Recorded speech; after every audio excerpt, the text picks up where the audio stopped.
আসসালামু আলাইকুম সবাইকে ঈদুল ফিতরের শুভেচ্ছা।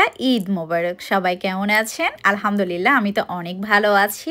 তো এবার গ্রামে এসেছি ঈদ করতে। সকালে ঘুম থেকে উঠেই দেখি আমার শাশুড়ি মা আর যা রান্নাবান্না কমপ্লিট করে ফেলেছে। আর গ্রামের বাসায় কিন্তু সবাই বারান্দাতে বসে খাওয়া-দাওয়া করা হয় একসাথে অনেক মজা করে। তো এখানে দুধ সেমাই রান্না করা ছিল, সাথে সাদা পোলাও আর এই তো ছিল হাঁসের মাংস রান্না করা। তো এটাই ছিল মূলত আজকের সকালের খাবার আর দুপুরের রান্নার প্রিপারেশন নেওয়া হচ্ছে।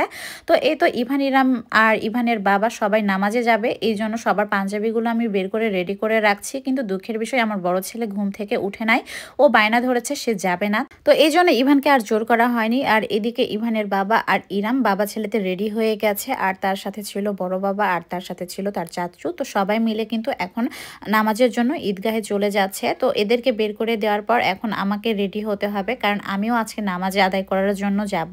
মহিলাদেরও নামাজ একসাথে পড়ানো হয় পাশের বাড়িতে, তো সেখানেই যাব। তো ভাবছিলাম যে আসলে কি পরে যাওয়া যায়, শাড়ি পরে যাব নাকি থ্রি পিস পরে যাব। তো মনে হলো যে এখন থ্রি পিস পরে যাই, কারণ শাড়ি পরতে গেলে অনেকটা সময় নষ্ট হয়ে যাবে। তো ভাবছিলাম যে কোন থ্রি পিসটা পরবো। তো তারপরে মনে হলো যে আমার আপু যে থ্রি পিসটা আমাকে দিয়েছে, তো আপুর থ্রি পিসটা পরে আজকে আমি নামাজ আদায় করব। তো এই তো রেডি হয়ে চলে যাচ্ছি নামাজ আদায়ের জন্য।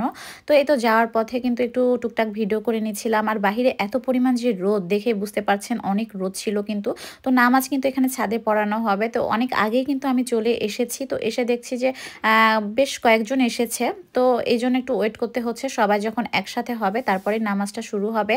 তো এদিকে আমি আর আমার ভাতিজি নদী একসাথে একটু ভিডিও নিচ্ছিলাম। সময় যেন কোনোভাবে কাটছে না যে কখন নামাজ শুরু হবে। এদিকে দেখছি যে ছেলেরাও কিন্তু নামাজ শেষ করে অলরেডি বাসায় চলে আসছে, কিন্তু মেয়েদের নামাজ এখনও শুরু হয় না। এই জন্য খুব বিরক্ত লাগছিল যে কখন শুরু হবে।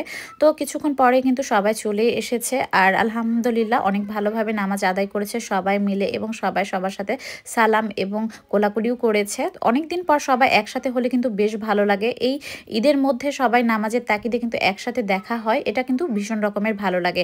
তো এখানে নামাজ আদায় করে বাসায় এসে কিন্তু আমরা খাওয়া দাওয়া কমপ্লিট করে আবার চলে গেছি কিন্তু মাঠে।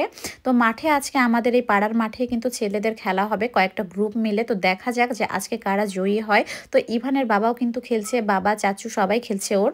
তো দেখতে গেছিলাম মাঝখানে, তো দেখছিলাম যে ভালোই খেলাধুলা চলছে। বেশ কিছুক্ষণ ছিলাম সেখানে, খেলাধুলা দেখেছি, আরও থাকার ইচ্ছা ছিল, কিন্তু এত পরিমাণ যে রোদের জন্য আর থাকতে পারিনি, একদম ঘেমে একাকার হয়ে যাচ্ছিলাম। প্রতি বছরই ঈদের দিন এই ক্রিকেট টুর্নামেন্টের আয়োজন করা হয়। আমি প্রায় 11 বছর ধরে দেখছি, আমার বিয়ের পর থেকে এই খেলা প্রতিটা বছর এইরকমভাবে হয়।